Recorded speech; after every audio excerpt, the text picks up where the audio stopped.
பாரதி சீரியல்ல இப்போ ஒரு எக்ஸ்ட்ரானரியான எபிசோட் வந்திருக்குன்னே சொல்லலாம். மிஸ் பண்ணாம ஃபுல்லோடையும் கேளுங்க. வந்து சுத்தமா போ மாட்டேங்குது. பார்க்குற எல்லாரும் லைக் பண்ணிட்டு பார்த்தீங்கன்னா, கொஞ்சம் பேச வந்து முட்டிட்டா இருக்கும். ப்ளீஸ் சப்போர்ட் பண்ணுங்க ஃப்ரெண்ட்ஸ். நம்ம ஆதி வந்து மனோவ கன்னத்திலேயே வந்து பலார் பலார்ன்னு அடிக்கிறாங்க. என்ன காரணம்னு பார்த்தா, கொஞ்ச நேரத்துக்கு முன்னாடி தான் சுதாகர் பார்க்குறப்ப, நம்ம மனோவும், அபியும் கைய பிடிச்சு பேசிட்டு இருந்திருக்காங்க. அப்பன்னு பார்த்து மனோ கிட்ட வந்து கன்னத்திலேயே பலார் பலார்ன்னு அடிக்கிறப்ப, "நான் அபிய லவ் பண்றேன்" அப்படின்னு அபியும் சொல்லிட்டாங்க. நம்ம மனோகரும் வந்து சொல்லிட்டாங்க. "என்னடா நெனச்சிட்டு இருக்க? உன் மனசுல இப்படியெல்லாம் பண்ணேன்னா அவ்வளதான்" அப்படின்னு சொல்லும்போது, "மனோ, நான் 2 பேருக்கும் ஒரே விஷயத்த தான் சொல்லப் போறேன். கீழ நான் உன்ன பத்தி தப்பா தான் சொல்லுவேன். இதுல யாராவது ஒருத்தர் மாத்தி சொன்னா கூட, நான் அதுக்கப்புறம் இருக்கவே மாட்டேன். போயிடுவேன். நீங்களே முடிவு பண்ணிக்கங்கன்னு" சுதாகர் தேவையில்லாம பேசி, மிரட்டி, அப்படியே கீழ வந்து கூட்டிட்டு வந்துடுறாங்க. இதுதான் சொல்லணும்னு சொல்லிட்டு.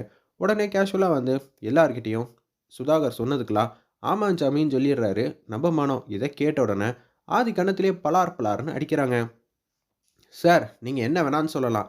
எங்க வீட்டு பையன்லாம் இப்படியெல்லாம் செய்யலாம் வாய்ப்பே இல்லன்னு" நம்ம லட்சுமி அம்மாவும், பாட்டியும் வந்து தூள் பண்றாங்க அந்த இடத்துல. இத கேட்ட உடனே, "உங்களுக்கு என்னம்மா? நீங்க இவன் பண்றதுக்கு எல்லாத்துக்கும் சரி, சரின்னு தான் சொல்லுவீங்க. ஆனா நாங்கலாம் அப்படியெல்லாம் வந்து இருக்க முடியாது. ஆல்ரெடி மீனா இவன பத்தி ஒரு விஷயம் சொல்லியிருந்தா. அது நான் சதி செஞ்சு தானே இருக்கும். இப்ப எதுக்கு மனோ அபி கைய புடிச்சுக்கிட்டு இருந்தான். ஒண்ணும் புரியலையே" அப்படின்னு சொல்லும்போது, "இவங்க சொல்றதெல்லாம் உண்மதான்க்கா. டேய், இந்த வீட்டுக்கு எப்புட்றா உன்னால இவ்ளோ பெரிய நம்பிக்கை துரோகம் செய்ய முடிஞ்சுச்சுன்னு" சொல்லி கன்னா பின்னான்னு நம்ம பாரதியும் வந்து புரிஞ்சுக்காம திட்டுறாங்க. மனோ அப்படியெல்லாம் செய்ய வாய்ப்பில்ல. மனோ இப்படி பேசியிருக்கானா, ஏதோ ஒரு உள்ள அர்த்தம் இருக்கும். அப்புறமேட்டு கேட்டு தெரிஞ்சுக்கலாம் தான் சொல்றப்ப, இந்த விஷயத்த நம்ம பாட்டியால ஜீர்ணிக்கவும் முடியல. ஆதி வீட்ட விட்டு போன்னு சொல்லிடுறாங்க. நம்ம மனோவ உடனே கடுப்பாயிட்டாங்க நம்ம பாட்டி. "தம்பி, என்னப்பா?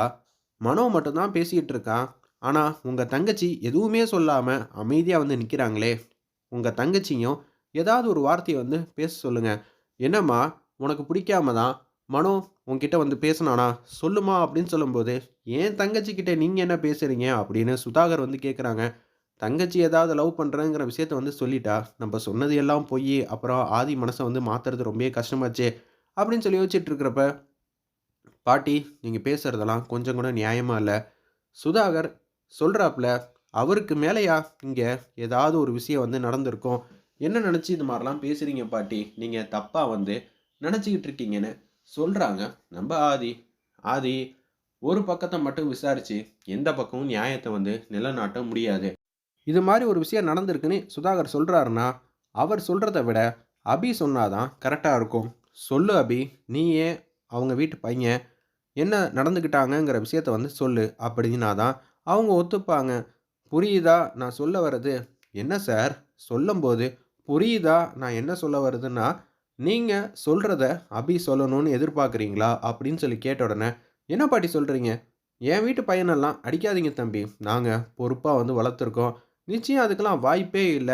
நம்ப அபியும், மனோவும் அடிக்கடி மீட் பண்ணி பேசியிருக்காங்க." அப்படின்னு சொல்லும்போது, "என்ன சொல்றீங்க? இந்த வீட்டு ஒரு வேலைக்காரனா அபி வந்து நடிச்சிருப்பா" அப்படின்னு சொல்லி சுதாகர் கன்னா பின்னான்னு திட்டிட்டு இருக்காங்க. வேலையெல்லாம் பார்த்து பேசி எல்லாம் வந்து முடிச்சாச்சு. நான் ஆதியோட ஃப்ரெண்டு தான். என் தங்கச்சிக்கு கல்யாணம் பண்ணி அவ வாழ்க்கைய வந்து செட்டில் ஆகணும்.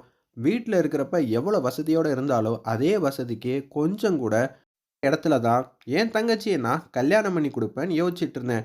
ஆதிய ஒரு நல்ல வரனா பார்த்து கூட்டிட்டு வந்திருக்காப்ல. 2 பேருக்கும் ஒரே மேடையில கல்யாணம் பண்ணி பார்க்கணும்னு நான் ட்ரீம்ல வந்து இருந்தா, நீங்க எல்லாம் வந்து அதில மண்ணள்ளி போட பார்க்குறீங்களா?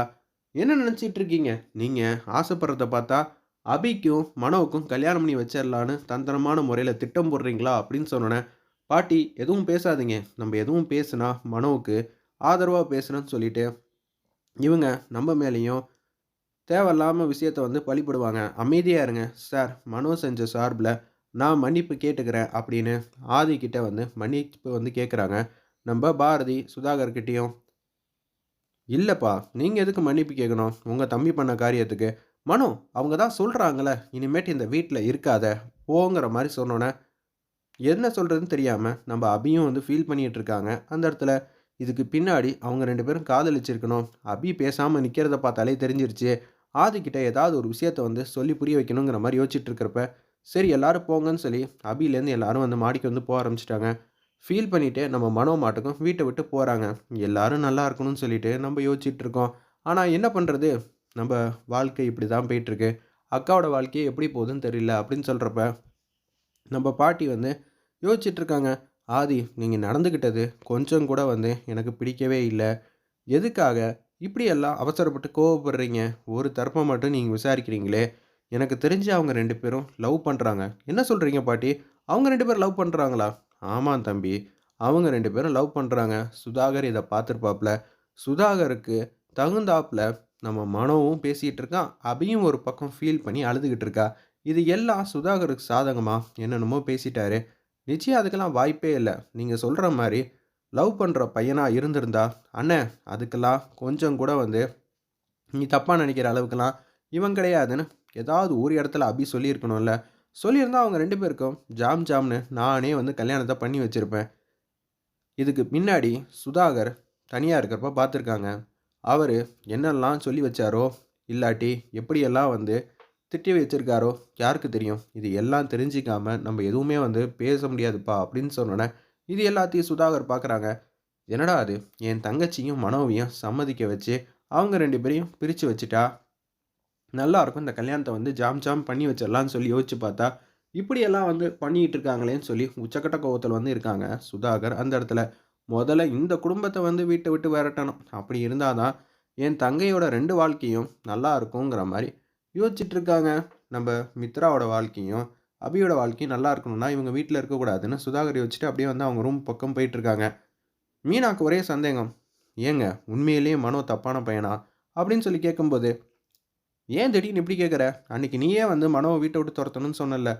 "ஆமாங்க சொன்னேன். அதுக்கு காரணம் வேறயா இருந்துச்சு. இன்னைக்கு எனக்கு என்னமோ சந்தேகம் வந்து நம்ப அபி மேல தான் இருக்கு. அவங்க 2 பேரும் லவ் பண்றாங்கன்னு நெனைக்கிறேன்." "ஏய்! இது எப்படி உனக்கு தெரியும்?" "ஆமா, நான் கேட்டுக்கிட்டதுனால தான் மனோ வந்து இப்படியெல்லாம் வந்து சொன்னான்." "ஏங்க நீங்க யோசிச்சு பேசுறீங்களா எதுவா இருந்தாலும்? கண்ணுக்கு தெரிஞ்சு பொண்ண கட்டி குடுத்தா நல்லா இருக்கும்னு நான் நெனைக்கிறேன்னு, மனோக்கு சாதகமா பேசணும்னே. அதுக்குன்னு வந்து நம்ம வீட்ல வந்து ஒட்டிக்கிட்டு இருக்கான். அவனுக்குன்னு சொந்த கால்ல ஏதோ கேட்டரிங் இருக்குன்னாலும், வருஷத்துக்கு 1 ப்ராஜெக்ட், 2 ப்ராஜெக்ட்ன்னு வருது. அது நம்ம தங்கச்சிக்கு மாசத்துக்கு சில்ற செலவுக்கு கூட பத்தாது. அவ லட்சக்கணக்குல வந்து செலவு பண்ணிக்கிட்டு இருக்கா மாசம் மாசம். ஷாப்பிங் போனா அவ எவ்வளோ வாங்குவான்னு தெரியுமா? ஏங்க இது மாரி பணம் காசுலயே குறியா இருக்கீங்களே! அவளுக்கு என்ன தெரியாமையா இருந்திருக்கும்? இதெல்லாம் ஆரம்பத்துல வந்து தெரியாது. அண்ணனா, அப்பாவா நீங்க இப்படி தான் பேசுவீங்க. நான் இல்லன்னு சொல்லல. ஆனா அவ மனசுக்கு புடிச்ச மாரி ஒரு வாழ்க்கையும், உங்களால மனோவுக்கு புடிச்ச மாரி ஒரு தொழிலையும் அமைச்சு தர முடியாதா? நீங்க நெனச்சீங்கன்னா அடுத்த செகண்டே மனோ தொழிலதிபரா ஆயிரலாம். நிச்சயம் அவனும் அபிய தங்கத்தட்டுல வச்சு தாங்குவாங்கங்கிற மாரி பேசிட்டு இருக்காங்க. அந்த இடத்துல மீனா, "உனக்கு என்ன ஆச்சுன்னு தெரியல. இப்படியெல்லாம் பேசிட்டு இருக்க" அப்படின்னு சொல்லி சுதாகர் வந்து, "அப்படியே அமைதியா இரு."